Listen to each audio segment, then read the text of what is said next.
بسم الله الرحمن الرحیم. حامده و مصلیه. محترمینو، یو محترم ورور دا پوښتنه کړې ده چې زموږ په علاقو کې دغه ناوې چې کله ودوي نو در قرآن مجید یې وباسي، آیا دا د شریعت په رڼا کې څنګه دی؟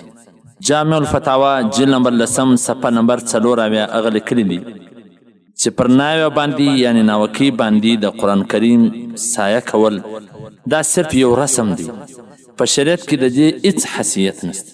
دا خلکو د ځانه سره ایستلی دي، د ځانه سره د ایجاد کړی دي، په شریعت کې د دې هیڅ حیثیت نشته.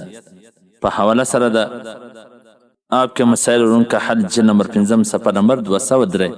نو عزتمنه دا چې دا خلکو د ځانه سره دا رسم رواج را ایستلی دي، باید سړی هغه کار ونه کړي کم کار چې په شریعت کې نه وي یا زموږ کتابونه نه وي راخستی. والسلام.